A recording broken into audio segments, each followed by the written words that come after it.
Sidney Poitier's voice was destroying a man on the radio that morning, but Sidney had never spoken those words. Someone had stolen his voice, and now they were using it as a weapon. But against who, and why?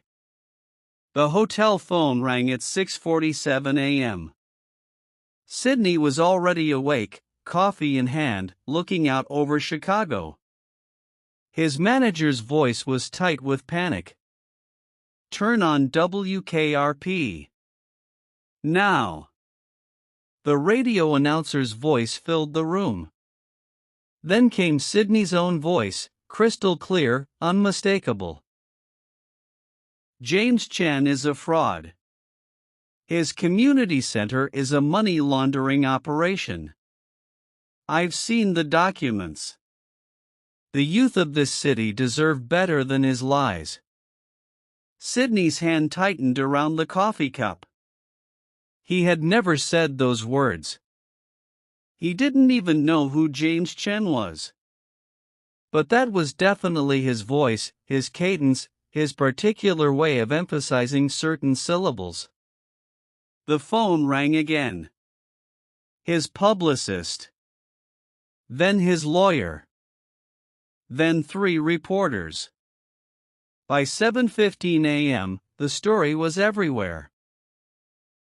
But the most disturbing call came at 7:30. "Mr. Poitier? This is James Chen. I don't know why you're doing this, but you're going to destroy everything we've built." The man's voice cracked. 20 years of work. 300 kids who finally have somewhere safe to go. And now our donors are pulling out. Please, just tell me why.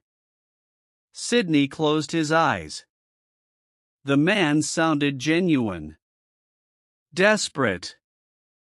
Scared. "Mr. Chen, I need you to listen carefully. I never made that statement. Someone is using my voice, but it wasn't me." Silence. Then, how is that even possible? That's what Sidney intended to find out. But he only had hours before the evening news would cement this lie as truth. He called his sound engineer, Marcus. "I need you at the Drake Hotel. Room 847. Bring your equipment." And Marcus? Tell no one. While he waited, Sidney made 3 more calls. A private investigator. A contact at the FBI's Chicago office. And a former intelligence operative who owed him a favor. Marcus arrived with 2 cases of equipment. Sidney played him the broadcast recording. Marcus listened 3 times, his face growing more serious with each playback. "It's you," Marcus finally said. "But it's also not you. See this waveform here?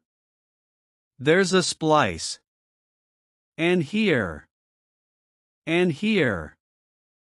Someone took recordings of your voice from interviews, speeches, maybe even film dialogue, and they cut and pasted sentences together. But this isn't amateur work, Sidney. This is studio-quality editing. Whoever did this had professional equipment and knew exactly what they were doing. Can you prove it?" Marcus smiled grimly. "Give me 2 hours. I can show you every cut, every splice, every manipulation. But Sidney, here's what worries me. To do this kind of work, they needed access to high-quality source recordings. Clean, isolated vocals. The kind you'd only find in a professional archive or studio vault." The implication hung in the air. Someone with inside access had done this. The private investigator called back at 10:15. "I'd been digging into James Chen. He's clean, Sidney. 20 years of community service. His youth center actually works. Crime in the neighborhood is down 37%. But here's what's interesting. There's a real estate development company that's been trying to buy the land his center sits on for 2 years. Chen won't sell. The land is worth $8 million. But only if the center closes and the zoning can be changed. Now the picture was becoming clearer. But who was behind it? At 11 a.m., his intelligence contact called. The station received the recording on an unmarked cassette, delivered by messenger at 5:30 a.m. Order placed via payphone, paid cash, picked up from a dead drop. Professional work. But that payphone is 3 blocks from Hartman and Giles development. Sidney felt the pieces falling into place. But he still needed proof. Hard evidence that would hold up in court and in the press. He had until 6 p.m. when the evening news would run the story again, this time with commentary that would make the lie permanent. He called James Chen. "Mr. Chen, I need to see your center. And I need to see the development company's acquisition paperwork. Can you arrange that in the next 2 hours?" At 1:30 p.m., Sidney walked into the Westside Youth Center. Basketball courts filled with teenagers. A computer lab where kids were learning to code. A music room where a young girl practiced violin. This was real. This was worth protecting. James Chen's hands shook as he handed Sidney a folder. These are the letters from Hartman and Giles. 12 offers in 2 years, each one more aggressive. The last one came with a threat. "If you won't sell, we'll find another way to close you down." Sidney photographed every page. Then he made a decision. He could clear his name quietly, prove the recording was fake, and walk away. That was the safe play. But James Chen and 300 kids would still lose everything. The development company would just try again with a different tactic. No. That wasn't how Sidney operated. He didn't just defend himself. He fixed the problem. At 3 p.m., Sidney walked into WKRP. He brought Marcus and the audio analysis equipment. He brought the investigator's report. He brought the threatening letters. And he brought a camera crew from a competing television station. "I'd like to go on air," Sidney told the station manager. Live. At 5:30 p.m. Before your evening news. The station manager's face went pale. "Mr. Poitier, I don't think a euro. You aired a fabricated recording that's destroying an innocent man and a community center serving 300 children. You did it without verification, without calling me for comment, without basic journalistic standards. So now you're going to let me correct the record. Live. With proof. Or my next stop is your FCC license hearing." At 5:30 p.m., Sidney sat across from the same announcer who'd played the fake recording that morning. Marcus had set up his equipment. The competing TV crew was recording everything. "This morning, you played a recording that claimed to be my voice," Sidney began, his tone calm but firm. "That recording was a fabrication." "Marcus, show them." For 10 minutes, Marcus broke down every splice, every edit, every manipulation. He played the comparison recordings. He showed the waveform analysis. The evidence was overwhelming. Now let me tell you why someone went to all this trouble, Sidney continued.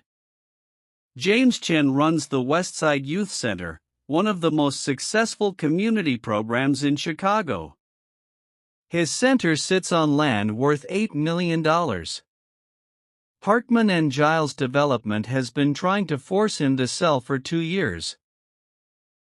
When he refused, they decided to destroy his reputation and force the center to close. They used my voice as the weapon because they knew it would be believed. Sidney placed the threatening letters on the table. The camera zoomed in. These letters show a pattern of intimidation. The phone records show the fake recording was ordered from a payphone near Hartman and Giles' office. This wasn't just a hoax. This was a coordinated attack on a community institution by people who value profit over children. The announcer's face had gone from pale to ashen. The station manager stood in the corner, frantically making phone calls. But Sidney wasn't done. I'm announcing today that I'm joining the board of the Westside Youth Center. I'm personally matching whatever donations have been withdrawn. And I'm asking the FBI to investigate Hartman and Giles' development for fraud, conspiracy, and attempted extortion. To the 300 young people who use that center, nobody takes your safe space away. By 7 p.m., the evening news wasn't running their plan story. They were running Sidney's statement. Every station in Chicago picked it up. By 9 p.m., it was national news. By midnight, Hartman and Giles' board had placed their CEO on leave and announced they were withdrawing all acquisition attempts. James Chen called Sidney at 1 a.m. Why did you do this?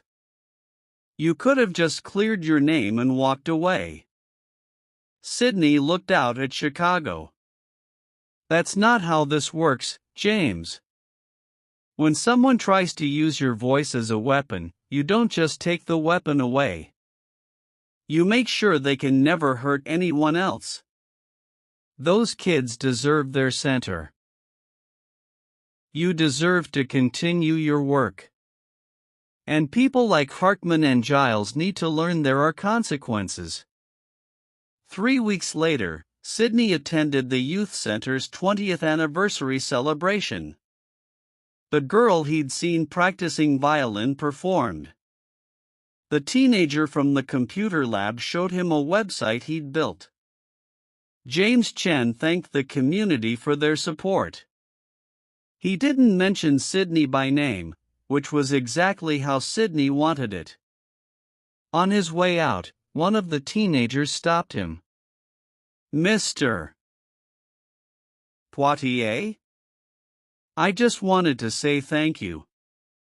Not just for saving our center, but for showing us that when people try to destroy something good, you fight back. You don't just defend, you attack the problem at its root. That's what real courage looks like. Sidney smiled. Remember that lesson.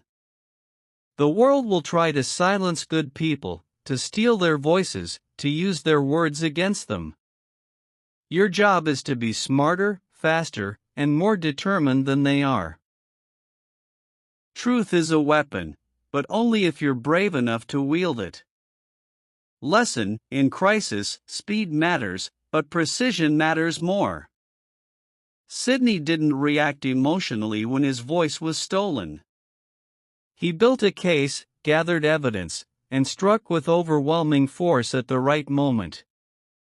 When your reputation is attacked, use the opportunity to expose the real problem and protect others. Real power isn't in your voice, it's in your actions. The most effective battles aren't fought to win for yourself, but to ensure the enemy can never hurt anyone else again. Be strategic, thorough, and never mistake silence for inaction. The quietest person in the room is often the one solving the entire problem.